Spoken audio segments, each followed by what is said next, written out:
तो जनाब हम लोग यहाँ पे बात कर रहे थे निमोनिक्स की। तो निमोनिक्स हमारे पास इंस्ट्रक्शन निमोनिक्स कौन से होते हैं कि भाई memory add, like example move, add, subtract, multiply, call.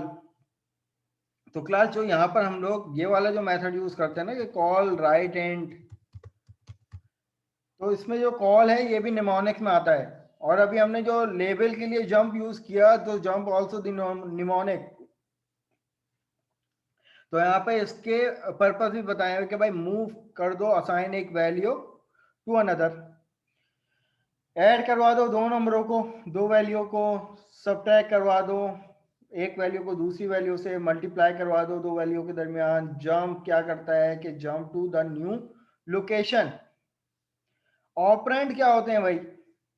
Operand सबको पता है कि भाई operand depend upon the instruction. ये बात शुरू में बताई थी कि अगर हमारे पास एक इंस्ट्रक्शन है मूव ई एक्स कॉमा 10, तो E X comma 10 they are two operand. लेकिन अगर मैं यहाँ पर ऑप कोड नहीं लिखूंगा तो इन ऑपरेंड का कोई मकसद नहीं है। तो यहाँ पर इन्होंने कहा हुआ है कि भाई operand depend on the instruction. Assembly language instruction can have between the 0 and 3 operand each of which can be register, memory, operand, constant expression या input output port. Assembly language में हमारे पास क्या इंस्ट्रक्शन होती है? Assembly language instruction can have been 0 and 3 operands. या तो कोई भी ऑपरेंड नहीं आ सकता या तो 3 ऑपरेंड आ सकते हैं हमारे पास। अब उसमें क्या हो सकते हैं भाई? कांस्टेंट हो सकते हैं, इमीडिएट वैल्यू हो सकती है लाइक दिस कि भाई इसमें यहाँ पर अगर हम यहाँ पर बात करते हैं तो इस टाइम दो ऑपरेंड है जिसमें से एक ऑपरेंड कोई कांस्टेंट भी हो सकता है और एक ऑपरेंड कोई रजिस्टर भी हो सकता है। कांस्टेंट एक्सप्रेशन इस तरीके से। अब क्या अब क्लास देखें, क्या मैं इसको इस तरीके से लिख सकता हूं? अब आप मुझे बताएं क्या ये इंस्ट्रक्शन चल सकती है या नहीं?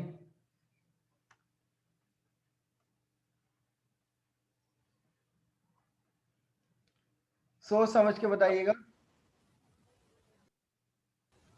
नहीं सर। क्यों मना कर रहे हैं आप इसको कि ये क्यों 10 10 100 जो है वो ये एक्स में प्रिंट नहीं करके देगा? वाई? सर हमने एम नहीं लिखा, हमने मल नहीं लिखा हमने। सही है। तो जनाब यहाँ पे क्या कह रहे हैं? Constant expression. लेकिन ये कह सकती, ये तो कह रहे हैं कि भाई ये चीज अलाउ है।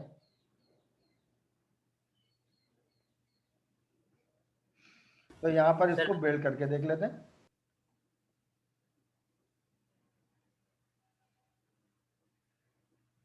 और इसको यहाँ पर प्रिंट भी करवा के देख लो।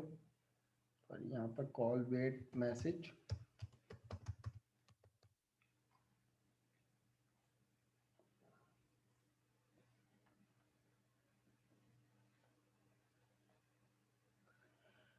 ठीक है जनाब। तो ये चीज एक्सेप्टेबल है, ये चीज अलाउ है। क्यों? क्योंकि इसने ये क्या यहाँ पर कह रहे हैं ना कि भाई यहाँ पर कोई कांस्टेंट एक्सप्रेशन भी आ सकती है। यहाँ पर कोई कांस्टेंट एक्सप्रेशन भी आ सकती है, लेकिन कांस्टेंट एक्सप्रेशन आ सकती है। रजिस्टर भी हो सकते हैं हमारे पास, या मेमोरी का कोई डाटा लेवल भी हो सकता है। जैसा कि हमने क्या कहा था कि भाई यहाँ पर ये कहानी भी हो सकती है निमोनिक्स में, ई एक्स कॉमा कोई वेरिएबल भी हो सकता है जैसे कि माई वार, ये भी एक्सेप्टेबल है। कोई इस तरीके से कांस्टेंट एक्सप्रेशन भी एक्सेप्टेबल है, या कोई रजिस्टर भी एक्सेप्टेबल है। सही है। This all are the mnemonic instruction. Operands के बारे में बताया था। तो यहाँ पर इन्होंने एग्जाम्पल भी बता दी कि भाई कि नो ऑपरेंड कोड क्या होता है। कि यो सिंपल, अगर हम कोई जैसे कि इन्होंने सेट कैरी फ्लैग, तो ये एक इंस्ट्रक्शन है जिसमें कोई ऑपरेंड नहीं है। ये एक इंस्ट्रक्शन है लेकिन इसमें कोई ऑपरेंड नहीं है। अब ये इंस्ट्रक्शन है जिसमें एक ऑपरेंड है, जैसे कि हमने इंक्रीमेंट किया ई एक्स। इससे क्या काम हो रहा था कि ये बाय डिफॉल्ट एक का इंक्रीमेंट कर रहा था कि इस रजिस्टर में। यहाँ पर कोई रजिस्टर भी हो सकता है, यहाँ पर कोई मेमोरी यानी कोई वेरिएबल भी हो सकता है।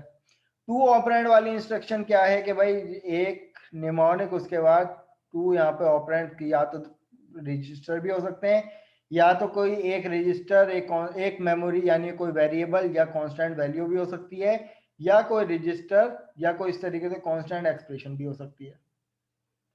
कमेंट करने का तरीकेकार गालिबन यहाँ पर क्या है कि अगर हमें सिंगल लाइन कमेंट करना होता है तो हम यहाँ पर सेमीकोलन लिखते हैं, और अगर मल्टी लाइन कमेंट लिखना है तो आप यहाँ पर लिखोगे कमेंट के बाद एक्सक्लेमेशन मार्क, और उसके बाद जहां पे एक्सक्लेमेशन मार्क खत्म करोगे तो ये कहलाता है मल्टी लाइन कमेंट। सही कमेंट करने का तरीकेकार है ये। सिंगल लाइन कमेंट के बारे में लिखा हुआ, मल्टी लाइन कमेंट के बारे में लिखा हुआ यहाँ पर। तो मल्टी लाइन कमेंट किस तरीके से होगा, इस तरीके से। सिंगल लाइन कमेंट हमारे पास उस तरीके से होगा। दूसरा तरीकेकार हमारे पास सिंबल यूज हो सकता है एक्सक्लेमेशन मार्क के अलावा एंड का। क्या आप कमेंट के बाद एंड लिखो और एंड को कहीं भी क्लोज कर दो, तो वो उनके दरमियान जितनी भी इंस्ट्रक्शन आएंगी और are the multi line comment की एग्जांपल है हमारे पास। अब यहाँ पर एडिंग 3 इंटीजर्स एक एग्जांपल इन्होंने दी हुई है कि जिसमें क्या कर रहे हैं कि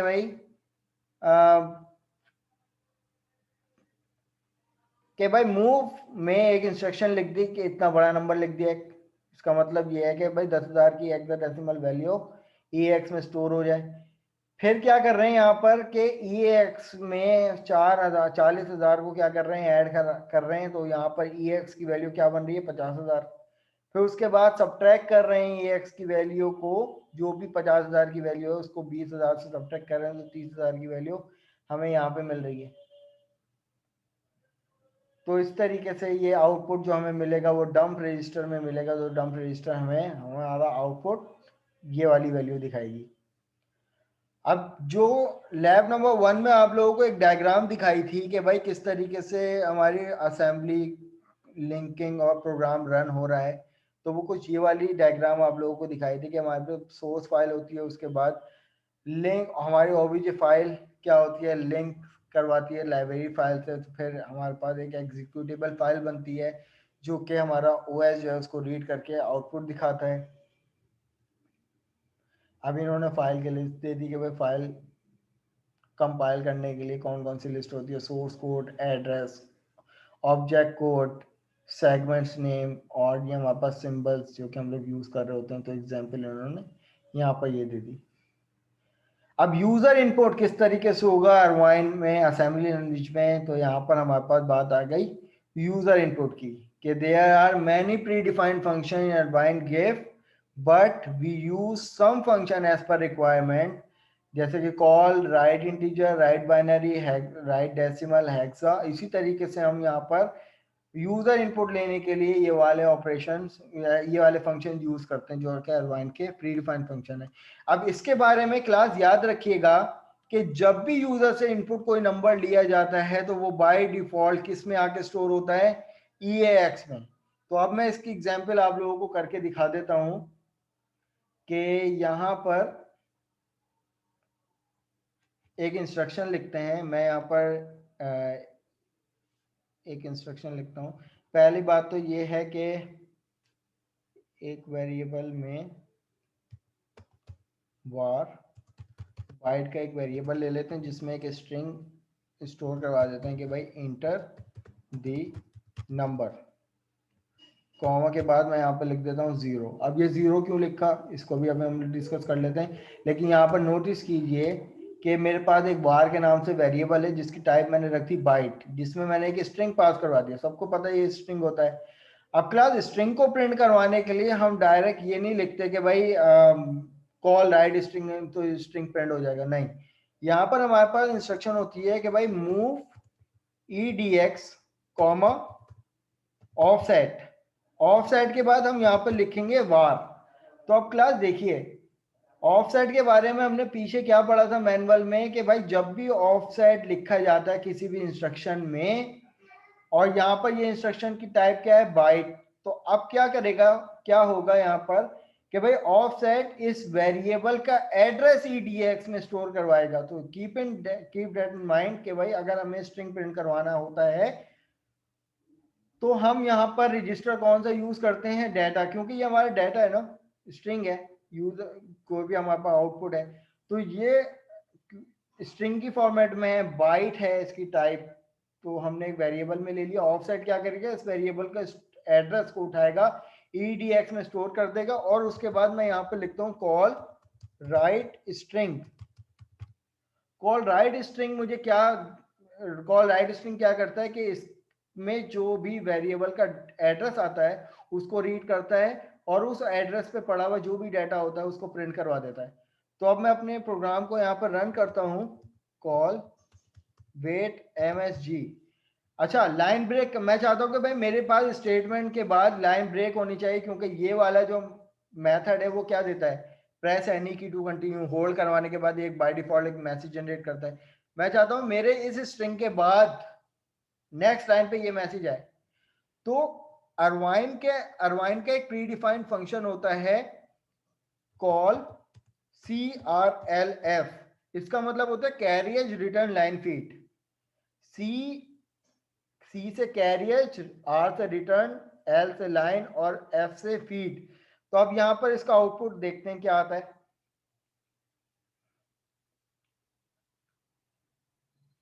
तो क्लास यहाँ पे देखिए मेरा स्ट्रिंग जो है वो यहाँ पे प्रिंट हो रहा है। प्रिंट होने के बाद लाइन ब्रेक हुई, लाइन ब्रेक होने के बाद ये कॉल वेट मैसेज का मेथड चला। अब हमें यूजर से इनपुट लेना है, यूजर से इनपुट लेना है, तो मैं यहां पर क्या करता हूं कि मैं सिंपल लिखता हूं कि कॉल रीड इंटीजर। और मैंने आपको बताया कि जब ये मेथड मैं चलाऊंगा यूजर से इनपुट लेने के लिए, मैं यहाँ पर रीड इंटीजर ले सकता था, रीड डेसिमल, बाइनरी, हेक्साडेसिमल, कुछ भी। तो जो भी मैं यहाँ पर यूजर से इनपुट लूंगा वो मेरे पास ऑटोमेटिकली कौन से रजिस्टर में जाएगा, EAX में जाएगा। और इसका वाज़े सबूत ये है, इसका वाज़े सबूत ये है कि मैं सिंपल क्या करता हूँ, इसके बाद लिखता हूँ कि कॉल राइट इंटीजर। अब जो यूजर से इनपुट लूंगा वो नेक्स्ट लाइन में वो प्रिंट भी होना चाहिए। तो मैं थोड़ा सा और गैप दे देता हूं, मैं यहां पर दोबारा से कॉल CRLF का मेथड चला दूं। अब ये इंस्ट्रक्शन अलग होगा, ये इंस्ट्रक्शन अलग होगा, और ये इंस्ट्रक्शन अलग हो गई। तो अब मैं यहां पर इसका आउटपुट चेक कर लेता हूं दोबारा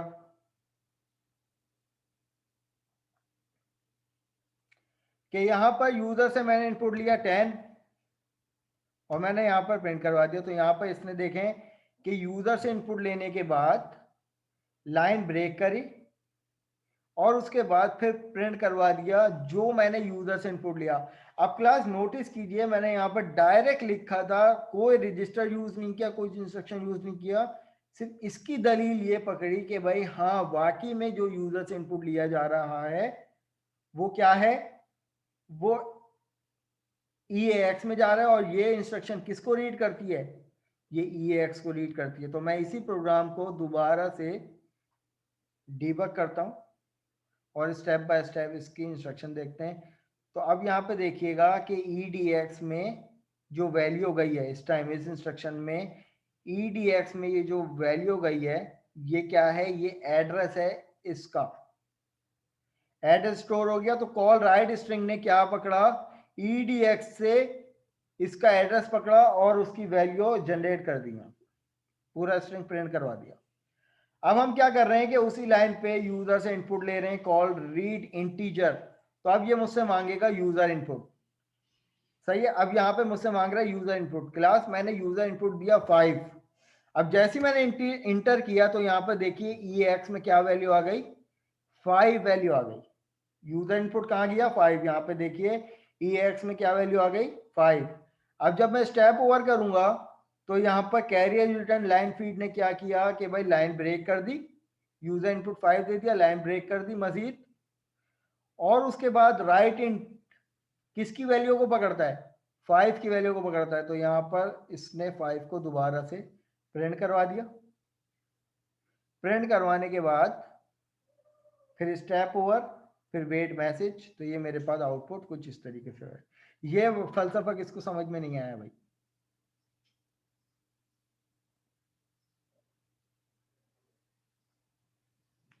can I get a yes और नो।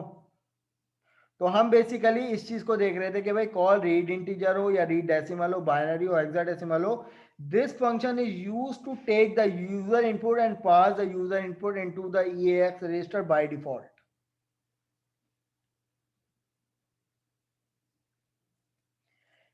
ठीक है जनाब। अब यहाँ पर हमारे पास इसकी दूसरी एग्जांपल इन्होंने यहाँ पर ये ली कि भाई 2 नंबर यूजर से इनपुट किए और उनको डिस्प्ले करवाया कि भाई पहला अब यहाँ पर माय मैसेज क्या हुआ, ये मेरे पास वेरिएबल नेम है, इसकी टाइप बाइट रखी।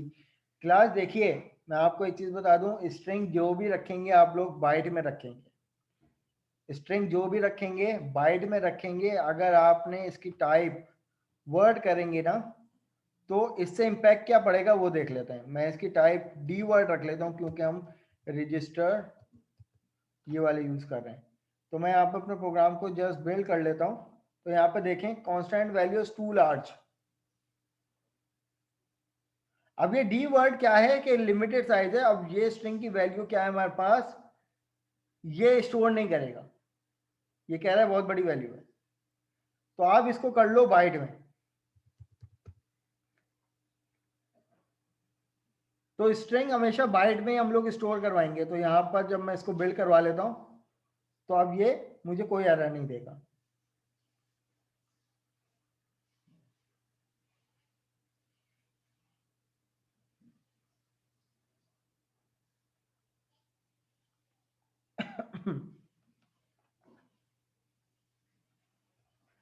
जनाब अब इन्होंने क्या किया कि भाई एक वेरिएबल लिया बाइट में और उसमें एक अपनी स्टेटमेंट स्टोर करवा दिया। अब उसके बाद इन्होंने ये एक इंस्ट्रक्शन लिखी है 0DH, 0AH, 0। अब इस स्टेटमेंट का मतलब क्या है इस समझिएगा। मैंने यहाँ पर statement Lee inter the number और कॉमा लगाया 0। मैं पहले तो यहाँ से 0 हटा देता हूँ और उससे इम्पैक्ट देखते हैं कि क्या पड़ता है इस प्रोग्राम पे इम्पैक्ट। मैं यहाँ पर इसको यस करता हूँ। तो यहाँ पर कॉमा 0 का क्या मतलब था देखें। मैं यहाँ पर फॉर एग्जांपल इंस्ट्रक्शन लिखता हूँ 0DH, 0AH, 0। अब इससे इंपैक्ट देखिएगा क्या पड़ेगा। मैं यहाँ पर इसको एग्जीक्यूट करता हूँ और अब यहाँ पे देखिए इसने लाइन ब्रेक कर दी। स्ट्रिंग यहाँ पर कंप्लीट हुआ। जब भी स्ट्रिंग रीड हो जाएगा तो ये वाली इंस्ट्रक्शन क्या है, एक असेंबली इंस्ट्रक्शन है, हेक्साडेसिमल की इंस्ट्रक्शन है जो कि ये वाला काम कर रही है, carriage return line feed. अब आप लोगों से कोई भी पूछ सकता है एक जर्नल क्वेश्चन ट्विस्ट लाने के लिए कि what is the difference between this and this. तो आप लोग डायरेक्टली उसको बोल दो this instruction are equal to this instruction. इस इंस्ट्रक्शन का मतलब है कैरेज रिटर्न लाइन फीड और 0 का मतलब ये होता है कि भाई उस पे आने वाला, अक्सर देखो हो सकता है आप लोगों के पास ऐसा हो रहा हो और होता भी है कि हमारी जब ये स्ट्रिंग कंप्लीट हो रही होती है ना तो कुछ भी हमारे पास साइज अगर रह जाता है हमारी स्ट्रिंग में तो वो एक कोई सिंबल उठा के यहाँ पर प्रिंट करवा रहा होता है कि जैसे कोई हार्ट का सिंबल ले आता है, पान का सिंबल ले आता है, कोई भी XYZ कोई भी सिंबल उठा लेता है। उसको हमारे पूरी स्ट्रिंग को एंड में क्लियर करने के लिए हम 0 का इस्तेमाल करते हैं कि भाई ये हमारे पास कंप्लीट स्ट्रिंग है, इसके बाद कुछ नहीं है। तो आप यहाँ पर लिख दो 0। तो 0DH, 0AH इसका मतलब होता है कैरियज रिटर्न और इसका मतलब होता है लाइन फीड। तो यहाँ पे हमारे मैनुअल में मौजूद है इसके बारे में, लैब नंबर 3 में नहीं तो 4 में आ जाएगा हमारे पास कैरियर, बल्कि यहाँ पे बताया हुआ होगा इन्होंने, चलो नहीं बताया हुआ आगे बता देंगे। तो क्लास समझ में आ रहा है यहाँ पे, इसको मैंने यहाँ पे लिखा तो अब मुझे यहाँ पर ये लिखने की जरूरत नहीं है। या इसके बाद चलो अगर मैं ये हटा देता हूँ, ये हटा देता हूँ, मैंने जस्ट अपने स्ट्रिंग को क्या किया अभी इस टाइम को ये भी लिखने की जरूरत नहीं है।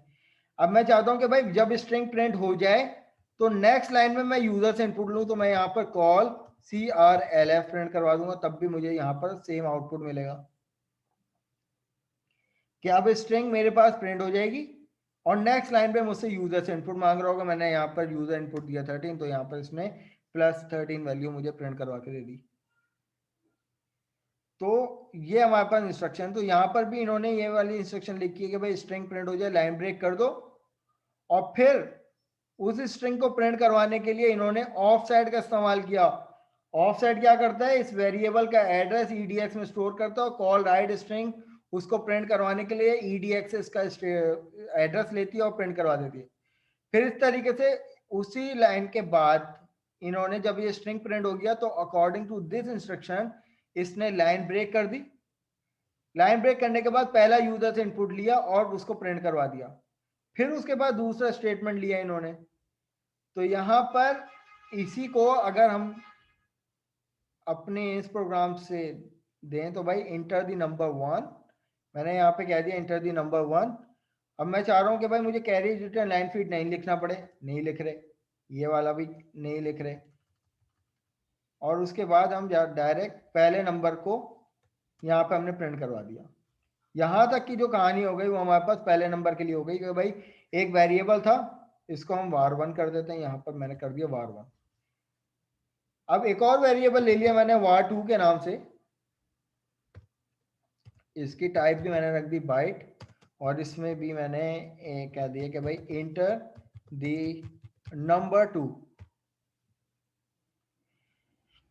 ठीक है जनाब, तो मैं यहाँ पर 0DH, 0AH, 0, और इधर भी मैं यहाँ पर वो इंस्ट्रक्शन लिख दूंगा 0DH, 0AH, 0। अब जब जब ये स्ट्रिंग प्रिंट होंगे तो लाइन ब्रेक हो जाएगी। अब पहला स्ट्रिंग मैंने यहाँ पर प्रिंट करवाया, ये प्रिंट करवाएगा, और जब प्रिंट करवाएगा तो लाइन ब्रेक भी खुद कर देगा। नेक्स्ट लाइन पे यूजर से इनपुट मांगा जाएगा और वो इनपुट EAX में आएगा और प्रिंट करवा देगा। अब जब वंस पहला इनपुट प्रिंट हो गया तो मुझे अब जो EAX में वैल्यू स्टोर है अब उसकी जरूरत नहीं पड़ेगी।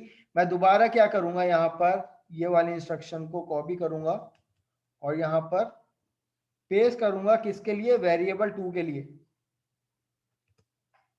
यहाँ पे मैंने लिख दिया वेरिएबल 2, और ये मुझे स्ट्रिंग प्रिंट कर देगा। और स्ट्रिंग प्रिंट करने के लिए अब यहाँ पे नेक्स्ट लाइन पे मैंने यूजर से इनपुट लिया, मैंने यहाँ पे लिया यहाँ यूजर इनपुट। तो अब देखते हैं मेरे पास प्रोग्राम किस तरीके से चल रहा है। तो यहाँ पे देखिए पहला स्ट्रिंग प्रिंट हुआ, प्रिंट होने के बाद इस इंस्ट्रक्शन के अकॉर्डिंग उसने लाइन ब्रेक कर दी। मैंने यहाँ पर यूजर इनपुट ले लिया 12। अब ये इसने 12 यूजर इनपुट लेने के बाद प्रिंट भी करवा दिया। अब क्या करना है, यूजर इनपुट 2, यूजर इनपुट 2 मैंने यहाँ पे ले लिया 13, तो इसने 13 भी प्रिंट करवा दिया। तो ये बार फ्लो था इस प्रोग्राम का। अब यहाँ पे हमारे पास लैब नंबर 3 जो है वो कंप्लीट होती है, और यहाँ पे आप लोगों को जो टास्क दिया हुआ है वो क्या दिया हुआ है कि write a program in assembly language in which take 2 number from the user input, like first input is A, second input B, और calculate the following.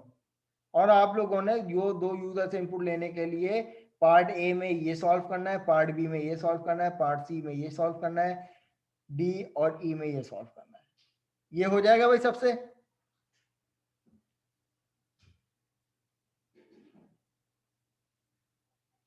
Can I get a yes और नो?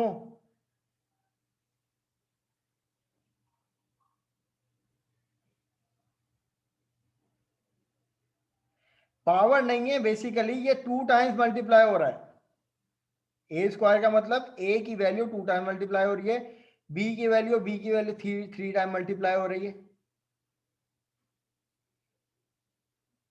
देखो इसकी example हम लोग एक छोटी सी example करके देख लेते हैं कि भाई नंबर, इस नंबर को इस नंबर से क्या करना है, मुझे ऐड करना है। अब इस नंबर को इस नंबर से ऐड करना है। यहां तक के जो मेरा प्रोग्राम आएगा वो क्या आएगा, वो पहला इनपुट आ गया मेरे पास ये। इस इंस्ट्रक्शन में जब मैं पहला इनपुट लूंगा वो EAX में चले जाएगा। तो मैंने for the time being move EBX, EAX मैं वैल्यू स्टोर करवा दी। तो अब जो मेरा जो पहला यूजर इनपुट है वो कहां चले गया, EBX में चले जाएगा। और इसने अब मुझे यहाँ पे फिलहाल प्रिंट नहीं करवाना, फिर मुझे यहाँ पे लेना है दूसरा इनपुट। मैं दोबारा यहाँ पे लिखूंगा ये वाली इंस्ट्रक्शन के भाई अब इंटर करो दूसरा यूजर इनपुट, तो यहाँ पर दूसरा इनपुट आ जाएगा। मैंने यहाँ से इंस्ट्रक्शन को भी हटा लिया। अब जब दूसरा इनपुट आएगा वो किस में जाएगा, EAX में जाएगा, और जो पहला इनपुट है वो कहाँ पे स्टोर है, EBX में स्टोर है। सिंपल मैं करूंगा, ऐड कर दो EAX को EBX के साथ, और गालिबन यहाँ पर एक और इंस्ट्रक्शन आप लोग ले लो इस तरीके से कि var3 के नाम से, और मैंने उसमें दे दिया कि भाई बाइट, और मैं कह देता हूं कि the sum of two numbers is के बाद मैं चाहता हूं कि भाई मेरे पास उसी लाइन पे इनपुट आ जाए, उसी लाइन पे मेरे पास रिजल्ट आ जाए। तो आप इसके बाद कुछ नहीं लिखो, अगर नेक्स्ट लाइन पे लिखना है तो आप लिख दो यहाँ पर 0DH, 0AH, 0। अब उसके बाद आप लोग क्या करो कि ये वाली लाइन को कॉपी कर लो, इस इंस्ट्रक्शन के बाद पेस्ट कर दो, और यहाँ पे लिख दो 3।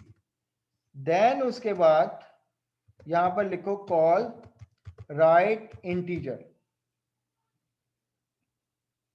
तो आई होप कि मेरा पास जो आंसर आएगा वो मेरा डिजायर आउटपुट होगा। तो मैंने यहाँ पर एक इनपुट ले लिया 3, दूसरा इनपुट ले लिया 4, और जो मेरा डिजायर आउटपुट आएगा the sum of two number is +7। अब इस तरीके से आप लोगों को पता है कि भाई मल्टीप्लिकेशन में क्या होता है कि उसकी डिसअसेंबली में पहले से ये चीज प्रोवाइडेड है कि EAX पहले से मौजूद होता है। तो आपने variable for the time being, आप हो सकता है यहाँ पर मैंने EBX लिया, आपको यहाँ पे वेरिएबल डिक्लेयर करवा देते कि फॉर एग्जांपल कि भाई नंबर 1 के लिए कोई एक वेरिएबल ले लेते। अब उसकी टाइप आप लोग क्या करोगे, सेम रखोगे जो रजिस्टर की टाइप होगी। अगर आप रजिस्टर 32 बिट इस्तेमाल कर रहे हो तो उस वेरिएबल की टाइप आप यहाँ पर डी वर्ड लोगे, वर्ड नॉट ब्रॉड। तो आप यहाँ पे इसको डिक्लेयर कर दो। अब जो काम मैंने यहाँ पे किया है आप यहाँ पर कर दो कि भाई नंबर 1, फिर उसके बाद EBX की जगह आप यहाँ पर कर दो सिंपल नंबर 1। तो आउटपुट मेरे पास अब यहाँ पर EBX से सॉल्व नहीं होगा। अब यहाँ पर मैंने एक मेमोरी एलोकेट की है, एक वेरिएबल ली है। अच्छा जनाब, कह रहे हैं कि सर अप्रोच कोई भी हो आउटपुट सही है। हाँ हाँ, मुझे इससे कोई सरोकार नहीं है, आउटपुट बस सही आना चाहिए। यहाँ पे मैंने नंबर लिया, इधर दूसरा नंबर लिया तो मेरे पास आ गया 5 नंबर। ठीक है भाई, हो जाएगा लैब नंबर 3 का टास्क। ये आप लोगों ने सबमिट करवाना है। आज मैं आप लोगों को पोर्टल बनाऊंगा और उसमें आप लोगों को टाइम दे दूंगा अगली क्लास तक के जितनी भी लैब आज हम लोग कवर कर लेंगे। लैब नंबर 4 तक के वैसे मेरा टारगेट था कि लैब नंबर 4 को भी मैं कंप्लीट करूं, छोटी सी लैब है। और फिर अगली क्लास से पहले आप लोगों से लैब नंबर 1, 2, 3 और 4 के टास्क जो है वो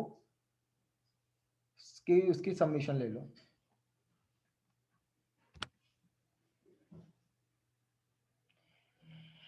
ठीक है जनाब। तो यहाँ पर लैब नंबर 4, अब यहाँ पर आ गए हमारे पास conditional statement in assembly language. ये आ गई यहाँ पर कहानी इफ एल्स की। ये कहलाते हैं कंडीशनल स्टेटमेंट। क्या होते हैं इफ एल्स, और इफ एल्स असेंबली लैंग्वेज में डायरेक्टली इफ एल्स हमें अरवाइन तो देता है डॉट इफ, लेकिन अरवाइन के अलावा हम असेंबली इंस्ट्रक्शन क्या लिखेंगे उसके लिए जनाब जो प्रीवियस सेशन में सवाल आया था कि भाई जंप के अलावा, तो वहां पर ये कंडीशनल जंप इस्तेमाल होंगे। अब डिफाइनिंग स्ट्रिंग, स्ट्रिंग को डिफाइन करने के इन्होंने 2 तरीके दिए कि भाई ये वेरिएबल इसकी type byte, to define the string of the character enclose them into the single and double quotation mark। String double quotation single quotation में भी दे सकते हैं, स्ट्रिंग इस तरीके से भी डिफाइन कर सकते हैं, दोनों तरीकों से एक्सेप्टेबल है, राइट। और यहां पर एंड में कह रहे हैं कि the most common type of the string end with the null byte, आखिरी बाइट को आप क्या कर दो, नल कर दो, ताकि कोई और सिंबल वो ना ले ले। Byte value must be separate by comma without accepting greating 1 would be have। तो आप यहाँ पर तमाम बाइट की वैल्यू को सेपरेटली डिफाइन करोगे तो इस तरीके से करोगे। तो एक बाइट हमारे पास ये आ गई, एक बाइट ये आ गई, एक बाइट ये आ गई, इस तरीके से स्ट्रिंग को डिफाइन करने के तरीके कार उन्होंने बताए हुए हैं। अब जैसे कि यहाँ पर ग्रीटिंग 1 एक वेरिएबल का नाम है, उसमें बाइट को लेते हुए हम स्ट्रिंग इस तरीके से भी डिफाइन कर सकते हैं। 0AH 0DH की कहानी इन्होंने यहाँ पे बताई हुई है, देखिए कि hexadecimal code 0DS 0AH are alternately called carry as return line feed। तो carry as return line feed और end line character, तो यहाँ पर कैरी एज रिटर्न कौन हुआ 0DH और लाइन फीड कौन हुआ 0AH। ये हेक्साडेसिमल कोड होते हैं basically. When writing an standard output they move the cursor from the left side. अब यहाँ पर डिफाइनिंग वर्ड और एस वर्ड डाटा की बात की जा रही है कि भाई वर्ड और एस वर्ड क्या है। बेसिकली वर्ड हमारे पास क्या होता है 16 बिट साइज होता है वर्ड का, और अगर हम एस वर्ड की बात करें तो ये एक साइन वर्ड होता है कि जिसमें माइनस की वैल्यू हम ले सकते हैं। लार्जेस्ट वैल्यू हमारे पास अनसाइन वैल्यू और स्मॉलेस्ट साइन वैल्यू हमारे पास ये होती है। माइनस में जो भी वैल्यू होगी जनाब वो स्मॉलेस्ट वैल्यू होगी, सही है, वो साइन वैल्यू कहलाती है। और ये एक अनइनिशियलाइज जो भी हमारे पास वेरिएबल होता है उसको हम इस तरीके से करते हैं कि भाई डिक्लेयर हमने कर दिया, बाद में यूज करेंगे। अब एग्जाम्पल गालिबन इन्होंने क्या ली है, अब एक एग्जाम्पल इन्होंने लिया है कि भाई एक वैल्यू के नाम से एक वेरिएबल लिया जिसकी टाइप कर दी वर्ड। अब वर्ड से मुराद ये है कि अब ये जो वेरिएबल है ये 16 बिट का है। ये वेरिएबल क्या है, ये 16 बिट की मेमोरी है, इसमें 75 एक नंबर इन्होंने ऐड करवा दिया।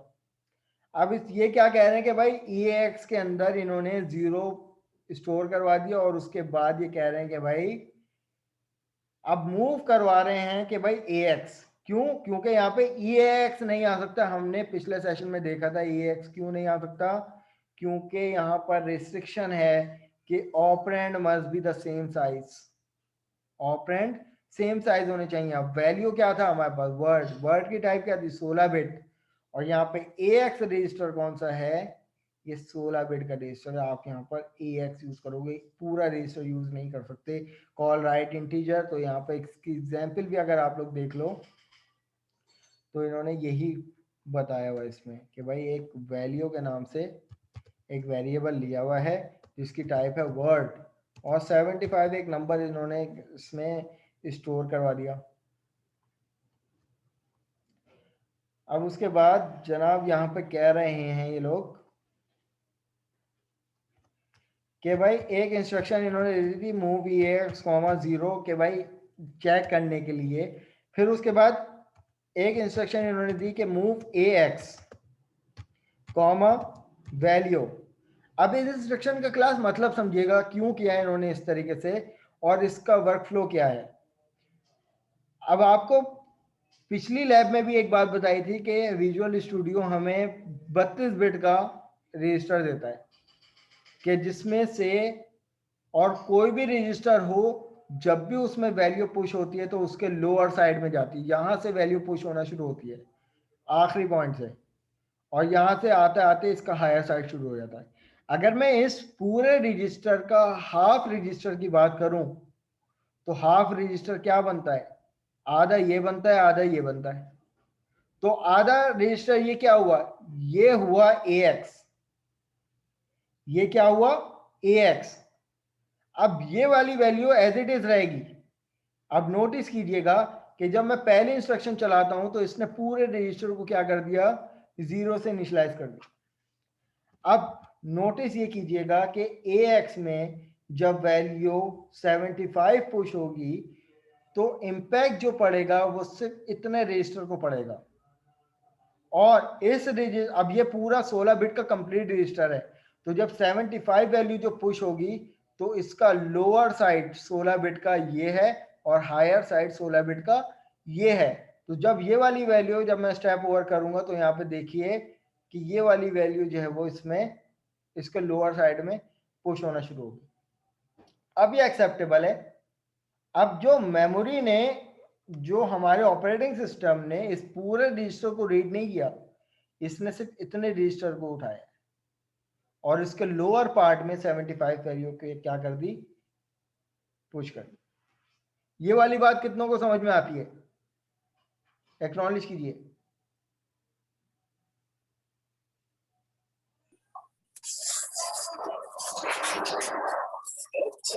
थोड़ी थोड़ी क्लियर थोड़ी थोड़ी क्लियर है, चलो क्लियर हो जाएगी for the time being. Review करोगे आप अपने टॉपिक को तो इंशाल्लाह ताला क्लियर हो जाएगी। अब यहाँ पर जनाब इन्होंने इंस्ट्रक्शन ली कि भाई प्रिंट करवाया राइट इंटीजर। अब ये जो राइट इंटीजर ने बाय डिफॉल्ट, क्योंकि हम यहाँ पर 16 बिट की बात कर रहे थे, तो अब ये जो राइट इंटीजर चलेगा वो 16 बिट के हिसाब से चलेगा। तो अब मैं अपने प्रोग्राम को जब यहाँ पर एग्जीक्यूट करता हूँ तो देखते हैं हमारे पास क्या आउटपुट आ रहा है। 75 हमारे पास आउटपुट आ रहा है, राइट। अब इन्होंने दूसरी एग्जाम्पल क्या किया है, दूसरी एग्जाम्पल इन्होंने क्या किया है कि भाई वैल्यू की टाइप कर ली वर्ड और उसमें 75 दे दिया। अब इन्होंने यहाँ पर नोटिस कीजिए मूव ZX, एक इंस्ट्रक्शन लिखी है मूव ZX, और यहाँ पर नोटिस कीजिए एक इंस्ट्रक्शन दी है कि रजिस्टर 32 बिट का लिया है और यहाँ पर वैल्यू क्या ली है, वैल्यू का जो वेरिएबल है वो 16 बिट का है। अब ऑपरेंड के साइज क्या हो गए, ऑपरेंड के साइज क्या हो गए, डिफरेंट हो गए। अब ये 16 बिट है, ये 32 बिट है, और हमने यहाँ पे नोटिस किया था कि भाई अगर हमने वैल्यू यहाँ पर 16 बिट का लिया है वेरिएबल, तो यहाँ पर रजिस्टर भी 16 बिट का होना चाहिए। अगर मैं यहाँ पर रजिस्टर भी, मैं रजिस्टर यहाँ पे कह देता हूँ EAX 32 बिट का, और यहाँ पे वेरिएबल 16 बिट का है, तो जब मैं अपने प्रोग्राम को बिल्ड करूंगा तो यहाँ पे खुला खुला एरर दे देगा, और वो साफ लफ्जों में कह रहा है instruction operand must be the same size. लेकिन क्लास मैं क्या ऐसा यहाँ पे कर रहा हूँ, ZX से ऐसा क्या हो रहा है कि अब जब मैं अपने प्रोग्राम को यहाँ पे बिल्ड कर रहा हूँ तो अब यहाँ पे मुझे कोई एरर नहीं देगा, और ये मुझे सीधा सीधा प्रिंट भी करवा के दे देगा। तो नोटिस कीजिए मूव ZX क्या कर रहा है,